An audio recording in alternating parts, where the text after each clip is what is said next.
vamos passar para um outro tema agora, que também é muito importante, né? Um pouco os detalhes de los protocolos para sincronizarmos Zebu, né? Zebu ou Cruza Zebu. Logicamente, os protocolos de ATF foram primeiramente desenvolvidos para taurinos e depois foram ajustados para cebuínos. Então, tem particularidades fisiológicas do zebu, né, ou do Cruza Zebu, que nós outros temos que compreender para melhorar a eficiência dos programas de sincronização para IATF e TETF. É isso que nós outros vamos tentar discutir com vocês hoje no tema, né? As possibilidades que temos para melhorar. Bom, vamos falar um pouquinho, né, para vocês compreendam como funcionam os sistemas brasileiros de produção e um pouco a forma que nós outros trabalhamos em Brasil, porque em Brasil temos estados, ou temos regiões que são frias, que temos os taurinos, que é o sul do Brasil, né? Temos acá, eu trabalho acá no centro, em São Paulo, onde nós outros já temos ganados zebuínos, e na parte central e norte do Brasil, devido ao calor e umidade, temos muitos zebuínos. Então, a realidade que nós outros temos acá é que, geralmente, na região mais norte do Brasil, temos zebuínos ou Cruza Zebu, e na região mais sul do Brasil, temos taurinos. Então, temos que estudar os animais e as fisiologias dos animais e a forma de resposta conforme o grupo genético que temos. E hoje, em Brasil, por a ganaderia estar mais situada na parte central e norte brasileira, 80% do ganado em Brasil ou é zebuíno ou é Cruza Zebu. Essa é a grande realidade. E temos hoje em Brasil pouco mais de 200 milhões de bovinos, né? É um número, é uma atividade econômica muito forte para a economia brasileira. Então, temos também uma grande opção com o uso de biotecnologia da reprodução. Mirem esta foto acá. Acá estão as vacas zebu, 100% zebu, e acá são os terneiros destas vacas, todos feitos por inseminação artificial, porque nos trópicos os touros taurinos não se adaptam como todos nós outros sabemos, mas por inseminação artificial estamos fazendo cruza para melhorar a produção e a qualidade da carne conforme o mercado. Então, todos estes acá são exemplos de como trabalhamos hoje com zebu ou com Cruza Zebu, hasta programas de inseminação artificial. Isto é uma realidade hoje muito forte na ganaderia brasileira. Tá, para leite também, né? Temos a possibilidade de trabalhar com animais cruza. Então, são animais adaptados ao calor, cá são girolandas, né? Então, hechas de vacas gir, que é um zebu, cruzadas com Holstein, né? Para tentar melhorar a adaptação aos climas. Bom, mas esses animais acá têm particularidades, então, temos os zebuínos, zebu de carne, zebu de leite, temos os taurinos de carne, taurinos de leite, e quais seriam as particularidades pela fisiologia reprodutiva que interferem nos programas de sincronização para a produção de inseminação artificial ou de transferência de embriões. Bom, temos várias publicações que fizemos no nosso grupo, não vou ter tempo de falar detalhadamente de todas, mas sabemos que tem grandes diferenças na dinâmica folicular, na deviation, no desvio do folículo dominante, que é diferente, a grandeza do desvio é maior em taurino que em zebuíno, a capacidade ovulatória, temos uma capacidade ovulatória mais atrasada em termos de diâmetro em taurino, comparando com os zebuínos, e o diâmetro do maior folículo é maior em taurino, comparando com o zebuíno. Então, mire que na dinâmica folicular temos muitas diferenças entre zebuínos e taurinos que temos que saber para poder melhorar a resposta dos programas de sincronização. Outra coisa que temos que é muito diferente entre zebuíno e taurino é o número de folículos que são recrutados por onda de crescimento folicular e a concentração de um hormônio, que é a AMH, que é muito relacionado com a reserva folicular. Então, fizemos vários estudos que eu vou mostrar para vocês. Pegamos, por exemplo, vacas zebuínas de carne e de leite, pegamos cruzas, né? Nelore Angus ou Nelore Gir Holando, e pegamos animais também Angus puro ou Holstein puro, e fizemos uma sincronização da onda folicular, fizemos com que, del dia do início da onda folicular, nós outros tivéssemos a quantificação de folículos recrutados. E acá tivemos uma surpresa na época, porque esse estudo foi feito há quase 20 anos, mas mirem que os zebuínos têm muito mais folículos recrutados por onda folicular que os taurinos. E sempre lá, os zebuínos estavam associados a baixa eficiência reprodutiva. Então, esperávamos que teriam menos folículos, né? Mas aí isso aqui já está muito bem definido, os zebuínos sempre têm mais folículos por onda que os taurinos. É uma outra grande diferença entre zebuínos e taurinos. Isso aqui está muito relacionado à transferência de embriones, né? É muito mais eficiente produzir embriones de zebuíno, tanto por superovulação como por aspiração folicular, porque eles têm mais folículos do que taurinos. Então, os zebuínos tendem a ter mais folículos, produzem mais oocita do donante quando aspiradas do que taurinos. Isso tem alta repetibilidade. Quando nós dosamos a AMH, que é este hormônio que é usado muito em reprodução humana também, para ver a reserva folicular de mulheres, fizemos a antimileriana para ver a reserva folicular de Holstein e de zebuínos.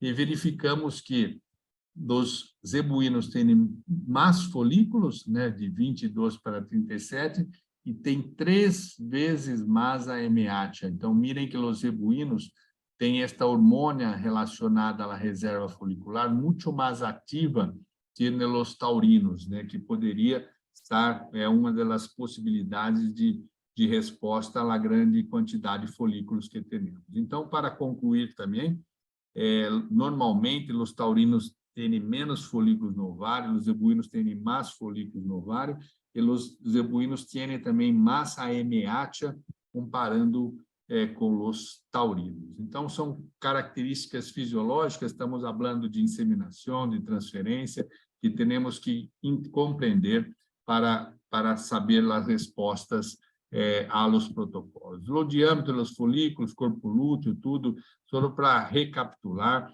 geralmente os taurinos, eles têm um maior diâmetro do folículo ovulatório, tem vários estudos que mostram isso, tem maior diâmetro do corpo lúteo. Então, para nós outros também fixarmos a informação, o folículo ovulatório é mais grande em um taurino que um zebuíno, e a grandeza do corpo lúteo é mais grande em um taurino que um zebuíno. São características fisiológicas da espécie. E o pico de LH? Será que o pico de LH é maior em zebuíno que em taurino? E será que tem uma relação com a concentração de progesterona no momento do desafio com GNRH para liberar um pico de LH? Então, fizemos esses estudos, publicamos estudo de uma aluna de doutorado, de PhD acá em Brasil, comparamos o efeito da progesterona na magnitude do pico de LH. E fizemos um modelo onde nós outros criamos uma possibilidade de que a GNRH fosse utilizada em 2 momentos, a GNRH, onde tivéssemos alta progesterona, então aplicava a GNRH num modelo de alta progesterona e aplicava a GNRH no modelo de barra progesterona. Então, era taurino e zebuíno com alta ou com barra progesterona. Então, sacamos do folículo dominante para não ter interferência na resposta no pico de LH. e vimos o pico de Eliatia nesse sistema. Então, acá, muito interessante, porque, mais uma vez, tem uma grande diferença em pico de Eliatia comparando um zebuíno que um taurino. Mirem que, pela parte de barra progesterona, na fase estrogênica, um pico de Eliatia de um zebu é de 8,3 nanogramas por ml, e o pico de Eliatia de uma taurina é de 27. Miram, uma diferença muito grande, né? De 8 para 27. E quando nós outros temos alta progesterona, no momento de aplicarmos Genereatia, logicamente nós temos uma barra resposta em pico de Eliatia, mas mesmo assim, uma zebuína com mais progesterona, ela tem 3,3 nanogramas de pico de Eliatia, e uma taurina tem 7 nanogramas. Então, mirem que, mesmo com progesterona alta, o pico da taurina é maior, e com progesterona baixa, o pico da taurina chega a ser 3 vezes maior, mais que 3 vezes. Então, essas são diferenças fisiológicas importantes, né? E aqui a progesterona sempre tem um efeito, e acá uma coisa importante, que nós outros, elas estavam na mesma alimentação, no mesmo sistema. E quando nós outros mensuramos a progesterona estatisticamente é maior em zebu que em tauros. Então, os taurinos não têm somente, ele tem um corpo lúteo maior, mas tem uma concentração circulante de progesterona estatisticamente menor. Isso está muito ligado à metabolização hepática de progesterona. Fizemos vários estudos, inclusive com biópsia hepática de taurino e zebuíno, e verificamos que os taurinos têm uma atividade hepática e uma ativação das enzimas metabólicas de esteroides mais ativa que os zebuínos. Então, são coisas interessantes para nós outros compreendermos. E quando estudamos também o selo dos animais, e aí usamos sistemas eletrônicos para análise de detecção de selo, como, por exemplo, HitWatch, colocamos HitWatch, colocamos os animais em sistema de pastura, tudo com radiosensor, e verificamos acá também que o cio de uma fêmea zebu, o estro de uma fêmea zebu, é mais curto que o estro de uma fêmea taurina. Então, mirem que tem um componente também. Então, é mais difícil mirar o selo, detectar o selo de uma zebu que de uma taurina, porque ela tem um selo mais curto em termos de duração, isso tudo com sistemas eletrônicos de identificação. Bom, aí começamos a tentar verificar se tinha diferença na resposta dos zebuínos aos protocolos de ATF, de indução da ovulação. Por quê? Como nós outros teníamos uma resposta fisiológica, queríamos saber se respondiam de uma forma semelhante aos protocolos de sincronização. Então, o que fizemos? Pegamos zebuínos e taurinos, né, no mesmo manejo, mesmo sistema. Então, todas zebuínas e taurinas sincronizadas, colocamos um dispositivo intravaginal de progesterona, aplicamos 2 miligramas de benzoato de estradiol, passamos no ultrassonido acá de 24 em 24 horas para ver se tinha diferença no grupo genético para início de onda folicular. Então, verificamos que, independente de ser uma zebu, uma cruza zebu ou uma taurina, a onda folicular, o início da onda folicular se comportou de uma forma semelhante entre os grupos genéticos. Então, mirem, a onda folicular começando mais ou menos 3 dias após, um pouco mais de 3 dias após a aplicação de progesterona e estrógeno, independente do grupo genético. Então, nesse componente de sincronização, nós outros não verificamos nenhuma diferença entre os grupos genéticos. Bom, aí o que começamos a fazer? Começamos a tentar corrigir ou introduzir em zebu tipos de manejo diferente, porque como o zebu é mais complicado para nós outros manejarmos em sistema extensivo de pastagem, este é o protocolo que todos utilizávamos no momento, há 20 anos, com benzoato de estradiol 24 horas depois. Então, como começamos a estudar em zebu, da possibilidade de introduzir cipionato de estradiol para sacar um manejo dos animais, cipionato e inseminação direta, ao invés de 4 manejos com benzoato de estradiol. Então, fizemos vários estudos em zebu, sabemos que a farmacodinâmica do cipionato é diferente do benzoato, isso fazia com que fosse possível sacar um tipo de manejo. Então, acá, o estudo que fizemos em 2004, então, há 19 anos, onde nós verificamos que cambiar de benzoato por cipionato em zebu não cambiava a prenhez, e verificamos a dinâmica folicular também, e teníamos boa sincronização da ovulação, tanto com benzoato quanto cipionato no sistema. E aí, introduzimos em zebu a possibilidade de um protocolo de 3 manejos com cipionato de estradiol, no momento de sacá-lo ao dispositivo com alta eficiência. E, inclusive, estudamos quando que se acontecia o pico de Eliatia após a aplicação ou de benzoato ou de cipionato de estradiol. Então, nesse modelo acá, que nós outros aplicávamos benzoato 24 horas depois, o pico de Eliatia se passava com 22 horas, e a ovulação com 72 horas de sacar no dispositivo. E verificamos que, quando aplicávamos cipionato de estradiol, atraçava o pico de Eliatia de 22 para 46, mas proporcionava uma ovulação no mesmo momento, porque esse atraso acá se dá por la farmacodinâmica do cipionato, que demora mais tempo para atingir um pico que o benzoato, que é mais rápido. Então, o benzoato mais rápido o pico de estradiol, mais rápido o pico de Eliatia. E cipionato, mais tarde o pico de estradiol, mais tarde o pico de Eliatia.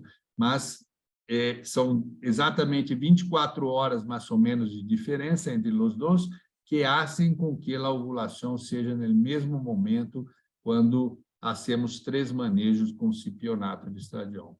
Então, isso foi todo publicado. Se vocês tiverem mais interesse, mirem na dinâmica folicular de uma grande quantidade de animais acá, ovulam no mesmo momento quando usamos benzoato com 4 manejos, cipionato com 3 manejos. E aquela diferença do pico de Eliatia, que é de 24 horas, por isso que é possível fazer 2 ou 3 manejos. E aquela as prenhezes de campo com 3 manejos ou 4 manejos, com quase 500 animais por grupo, contemporâneos, né? Mostrando que é possível melhorar. Bom, o cipionato de estradiol é muito importante, principalmente porque ele melhora o ambiente durante a fase estrogênica. Então, esse é um trabalho que fizemos, onde sincronizamos e não aplicamos estrógeno, mas aplicamos Genereatia no momento da inseminação. Acá aplicamos estrógeno e não aplicamos Genereatia na inseminação, e acá aplicamos estrógeno mais Genereatia. Então, esses 2 grupos acá tinham exposição exógena de um tratamento de estrógeno. E este grupo acá não tinha exposição exógena. Seria a produção solamente endógena de estrógeno que estaria presente nesse grupo superior. Bom, taxa de selo. Mirem que isso é um selo farmacológico, porque esses 2 grupos tinham estrógeno e este grupo não tinha o estrógeno. Mirem que aplicar estrógeno aumenta em 28% a taxa de selo dos animais, comparando com animais que não receberam estrógeno. E acá é uma coisa importante. Normalmente, os animais, quando manifestam selo ou estro, são animais mais férteis. Então, a aplicação exógena de estrógeno está tendo este efeito. E a calaprenhez.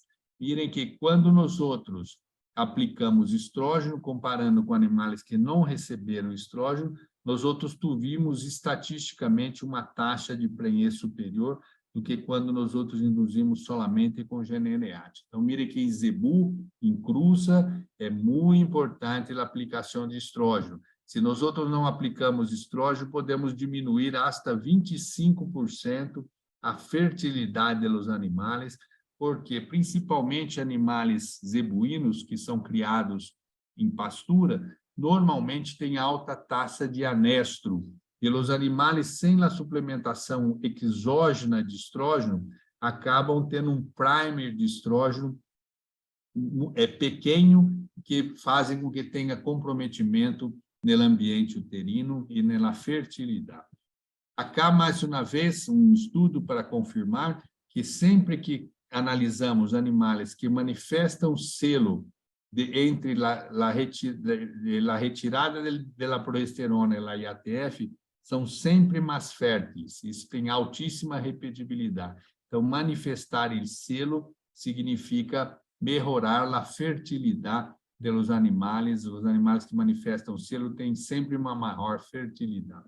E a calicipionato, tentamos ver a dose para vacas, e mirem que quando nós outros passamos de 0,5 miligramas para 1 miligrama, nós outros tivemos um aumento de prenhez. Então, hoje, para vacas em Brasil, usamos 1 miligrama de cipionato para uma vaca zebu, no momento de sacar, e não 0,5 miligramas. Os 0,5 miligramas, estatisticamente, tive 10 pontos percentuais menos do que 1 miligrama em vacas, né? Em novilhas, usamos meio miligrama, mas em vacas estamos usando 1 miligrama. E acá vai uma informação que temos que ter muita atenção, que, primeiro, sacar o estrógeno de uma vaca zebu ou cruza zebu, o que se passa na eficiência reprodutiva. Então, pegamos uma grande quantidade de animais, aqui tem 1.000 animais, e temos grupo com estrógeno, ogenereate no dia zero, e grupo com cipionato, aqui o estrógeno abenzoato, cipionato, ogenereate no momento de inseminação. Virem que é um grande número de animais, né?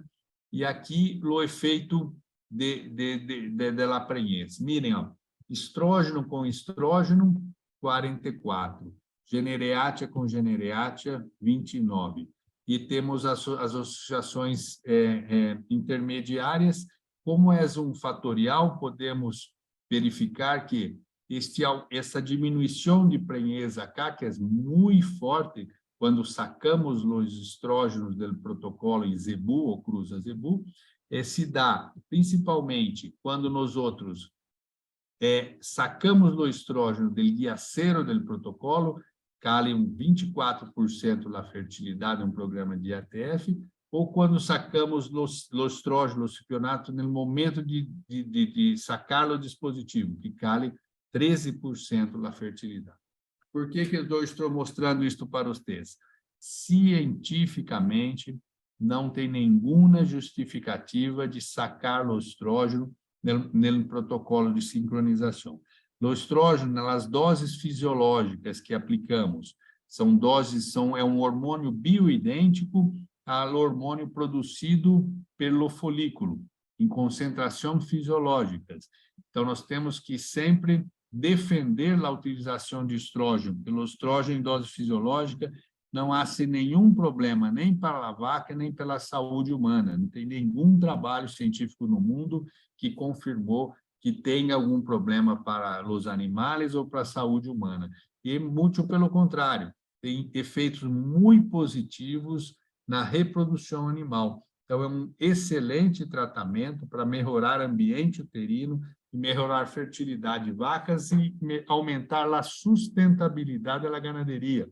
E vamos melhorar a eficiência reprodutiva e vamos produzir mais por hectare. Esse é um tema muito delicado, mas muito importante, e cientificamente, o estrógeno é um excelente tratamento para utilizarmos em protocolos de sincronização. Acá também temos que nos preocupar com o efeito da prostaglandina, controlando a progesterona, então, o momento da aplicação de prostaglandina, tentando controlar a progesterona. Vocês se recordam que eu mostrei para vocês que, normalmente, o zebu, em condições semelhantes de nutrição do taurino, tem alta concentração de progesterona. Então, esse efeito da luteólise precoce num protocolo de sincronização é um dos temas que nós outros estudamos muito no nosso laboratório de investigação. Então, mirem que, quando nós outros temos alta progesterona durante o protocolo, comparando com barra progesterona, Quando temos baja progesterona, o folículo cresce mais rápido. Quando temos alta progesterona, o folículo cresce mais lentamente. E como hacemos para diminuir a progesterona? Introduzimos uma prostaglandina no dia 0 para sacar eventuais corpos lúteos, para termos solamente a progesterona liberada por o dispositivo. Então, isso que hacemos, a introdução de prostaglandina, e mirem que essa prostaglandina pode ser introduzida no dia 0 do protocolo, ou pode ser introduzida também na parte do meio do protocolo, como, por exemplo, esse estudo que fizemos prostaglandina somente no momento de sacar o dispositivo, fizemos no dia 5, não no dia 0 agora, no dia 5 de um protocolo, fizemos um dispositivo usado uma vez, fizemos um dispositivo usado 2 vezes. Então, queríamos criar aqui um ambiente com alta progesterona e diminuindo a progesterona usando ou prostaglandina ou implantes reutilizados. Foi o que se passou. Conseguimos criar um ambiente com menos progesterona comparado com um ambiente com mais progesterona, e quando nós outros colocamos a prostaglandina no dia 5 e usamos implantes reutilizados, virem que o folículo cresceu muito mais, que quando nós outros mantuvimos o corpo lúteo, certo? E um implante novo. Mirem que prostaglandina, no momento de sacar o dispositivo com implante novo de progesterona, o folículo cresce muito pouco. Isso se passa principalmente em zebuínos. Zebuínos, por metabolizarem mais lentamente a progesterona, temos que estar muito atento a este bloqueio acá que se passa no crescimento folicular. Este bloqueio que se passou no crescimento folicular foi totalmente relacionado à taxa de ovulação. Então, muita progesterona, cresceu pouco o folículo e ovulou pouco. Menos progesterona, cresceu muito o folículo e ovulou mais. Então, são questões muito importantes para nós outros termos atenção, principalmente em zebu, com dispositivos novos e sem controlar a presença do corpo lúteo, principalmente na fase final acá de crescimento folicular. Então, concentração de progesterona pode comprometer a resposta, principalmente em zebuínos, ao protocolo de sincronização. Então, usamos hoje a prostaglandina para reduzir progesterona. Esse é um trabalho de grupo de Gabriel com Cutaia. Virem que eles verificaram que introduziram na prostaglandina no dia 0, comparando com o dia 8, melhorou a prenhez, certo, de novilhas cruzadas taurinas. Quando nós outros usamos Fixed Time Embryo Transfer, o protocolo de sincronização para transferência de embrião em tempo fixo, introduzimos ou não na prostaglandina no dia 0. Mirem que quando introduzimos na prostaglandina no dia 0, aumentamos a grandeza do folículo, aumentamos a grandeza do corpo lúteo no momento do embryo transfer e aumentamos a prenhez final de 39% para 50%. Então, controlando a progesterona, melhora a resposta folicular, melhora a grandeza do corpo lúteo e melhora a prenhez de novilhas, de receptoras de embrião, de recebentes de embrião, sincronizadas em tempo fixo. Acá um protocolo de ressincronização com 30 dias. Então, quando você passa no ultrassonido em vacas que receberam a primeira IATF com 30 dias para ressincronizar, nós outros temos animais com corpo lúteo ou sem corpo lúteo. Os animais que têm corpo lúteo, quando aplicamos a prostaglandina, mirem, são vários animais, né?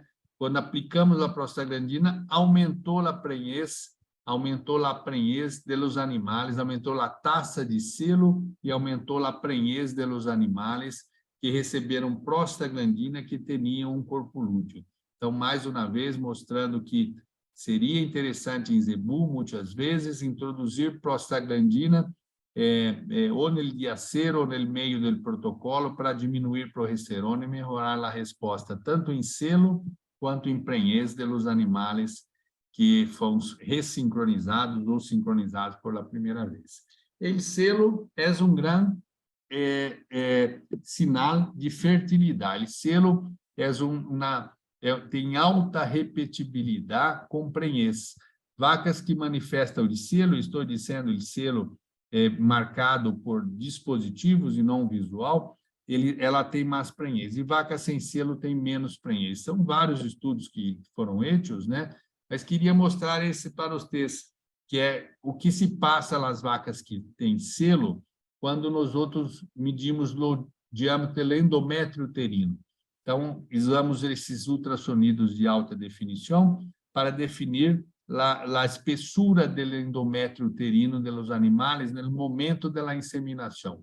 Então, mirem que quando o animal manifesta o selo, ele tem um folículo mais grande, que sabemos que o folículo mais grande produz mais estrógeno, e esses animais que manifestam o selo, estatisticamente, têm uma maior grandeza do diâmetro do corpo lúteo, do endométrio uterino, desculpem, manifesta selo, maior é o diâmetro do endométrio uterino. E sabemos que vacas que têm o maior desenvolvimento do endométrio uterino têm um ambiente uterino mais adequado para desenvolvimento da inseminação. E acá, quanto maior a grandeza do folículo, também maior é o diâmetro uterino. Então, isso são todos relacionados à resposta estrogênica. A resposta estrogênica preparando o útero para o prenhez. Então, manifestar esse selo é muito importante, não somente para IATF, mas para transferência de embrião em tempo fixo, que é o tema da nossa conversa. Nós estamos falando acá de ATF e de TETF. Então, vamos ver o efeito do selo agora na transferência de embrião em tempo fixo. Então, fizemos um estudo com ou sem selo, certo? Então, as vacas que manifestaram em selo tinham um folículo mais grande, estatisticamente, nesse trabalho que publicamos. A vaca que manifestaram em selo tinha um corpo lúteo mais grande, mirem acá, corpo lúteo bem mais grande, estatisticamente, as que manifestaram em selo. As vacas que manifestaram em selo, nós outros dosamos progesterona no momento da embriotrânsito, elas tinham estatisticamente mais progesterona, e as vacas que manifestaram em selo, quando transferimos um embrião, passou de 38% para 53%, estatisticamente superior. Então, já sabemos isso, são trabalhos que publicamos há 20 anos, o selo não é somente um indicador de fertilidade para IATF, mas também para TETF. E acá outro estudo feito pelo nosso departamento acá de reprodução, que as vacas que manifestam o selo, que recebem o embrião, têm mais prenhez que as vacas que não manifestam o selo. Então, podemos selecionar as receptoras, as recebentes com melhor fertilidade, identificando o selo dos animais. E mirem que hoje estamos fazendo estudos com colares marcador de fertilidade, de movimentos, né? E também marcador de selo. Esses colares eletrônicos são todos monitorados por computadores e mirem que quando aumenta a atividade de selo, marcada por esses colares eletrônicos, melhora a prenhez dos embriões, tanto fresco quanto os congelados. Então, não é somente o selo, mas a atividade selo. Quanto mais movimentos, mais atividade selo a recebente tem, mais a probabilidade de prenhez.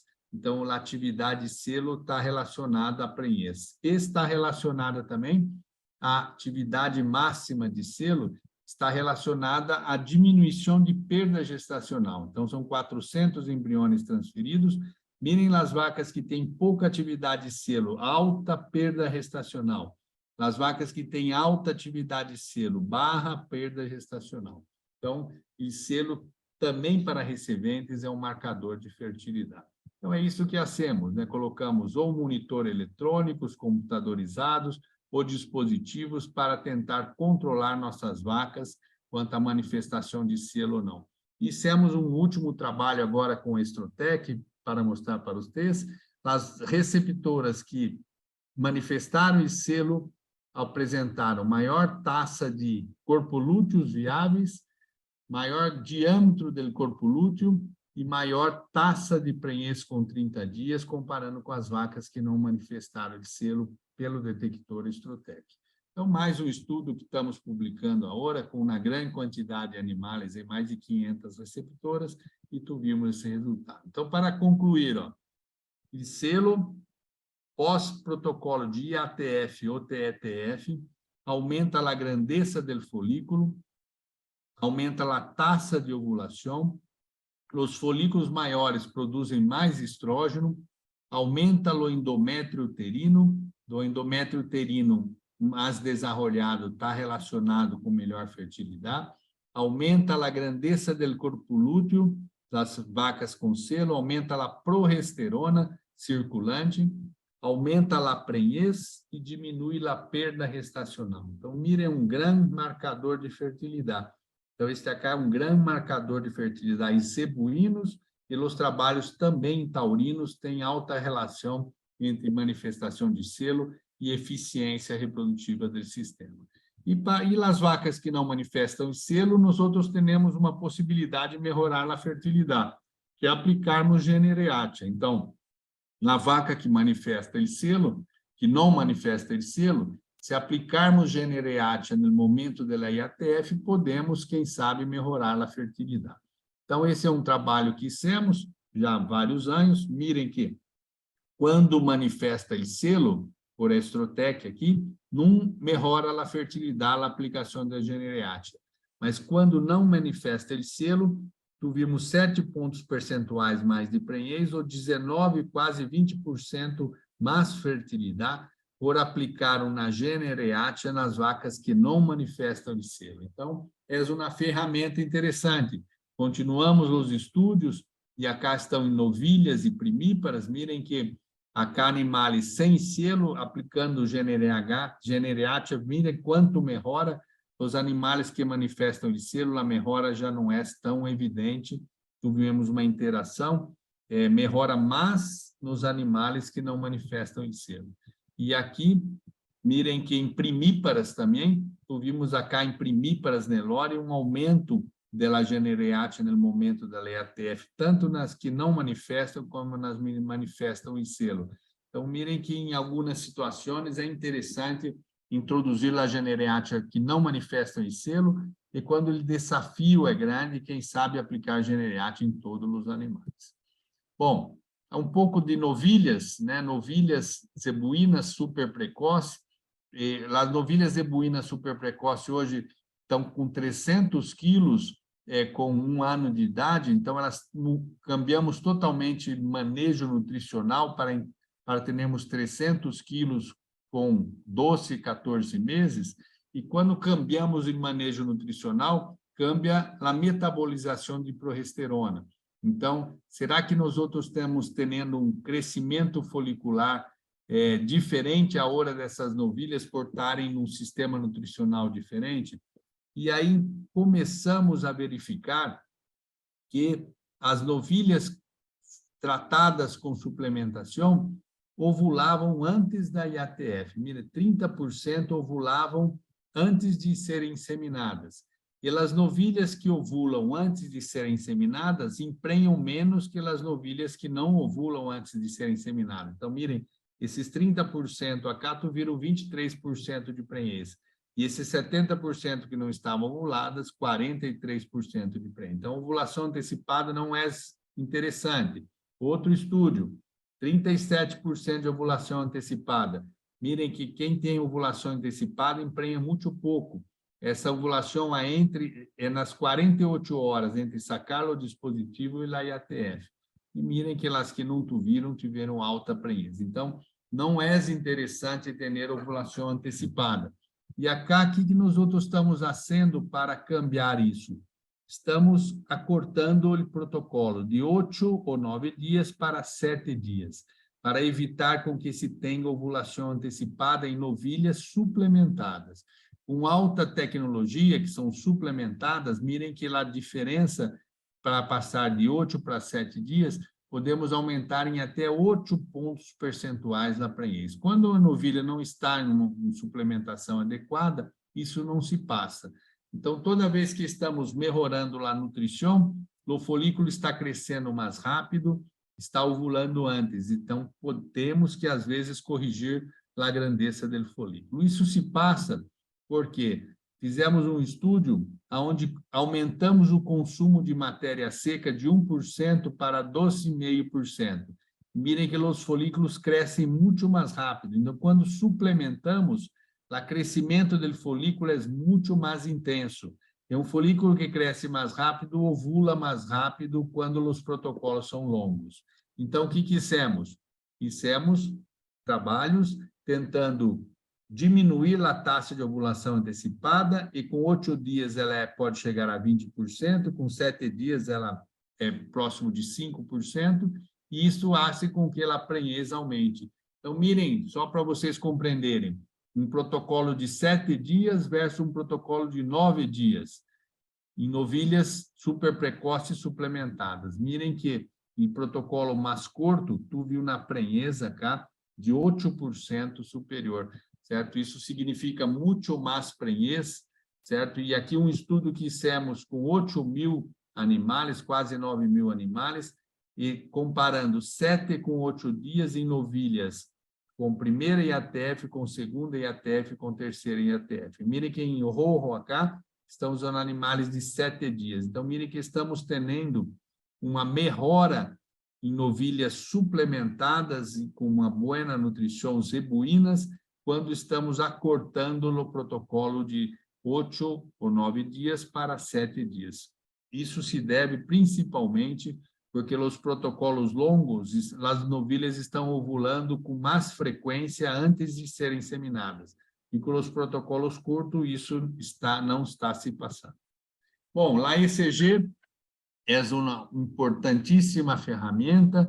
Mirem que fizemos vários estudos com o Dr. Luiz Nasser e com o Dr. Gabriel Bó em colaboração, mas mirem que esse foram um dos primeiros estudos onde nós introduzimos ou não a ECG em vacas no pós-parto e verificamos que tem uma interação do tratamento com a ciclicidade.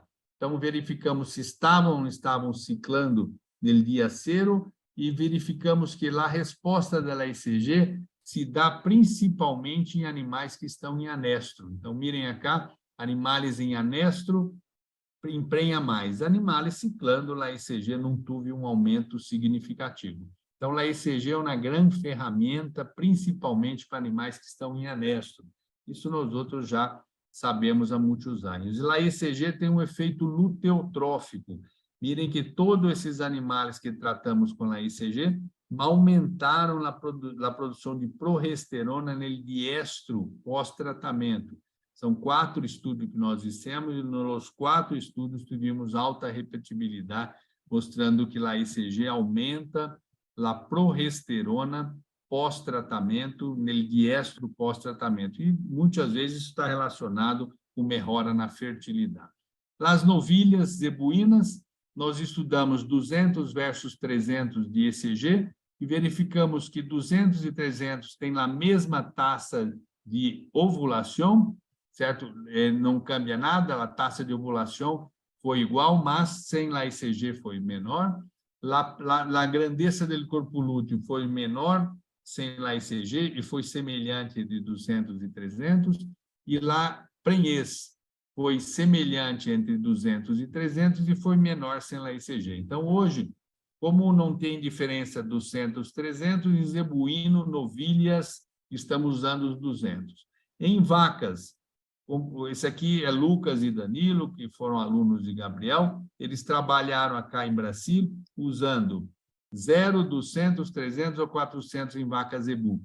200 e 0 prenhou menos, mas 300 e 400 igual. Então, como é igual, hoje nós outros estamos usando 300 em vacas e 200 em novilhas zebuínas. Essa é a situação.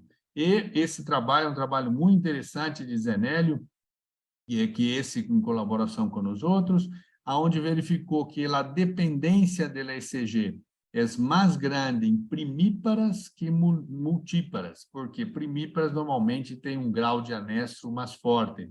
Então, não deixem de utilizar a ECG principalmente em primíparas, que tem um grau de anestro mais forte. Em primíparas, muitas vezes, é importante hasta passar de 300 para 400.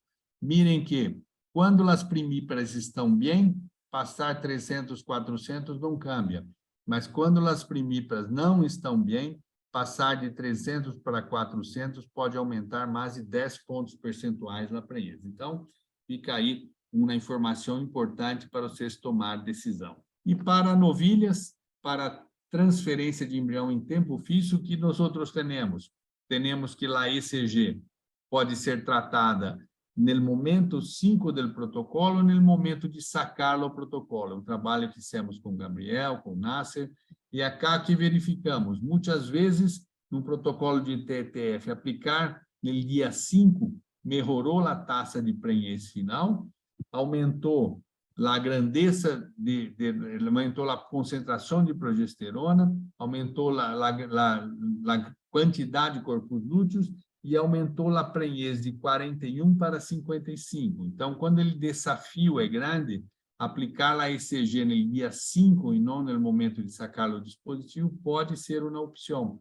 Mirem que, em outro trabalho, aplicar no dia 5 aumentou a quantidade estatística de animais com corpos lúteos grandes, isso é muito importante.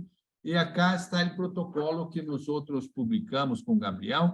Então, podemos fazer um protocolo de TETF com 3 manejos, com prostaglandina no dia 0 ou no momento de sacar o dispositivo, certo? Com 400 UI de ECG, ou podemos também sacar a prostaglandina do dia 0 e no momento de sacar o dispositivo, e lá ECG, e passarmos para o dia 5 ou 6, certo?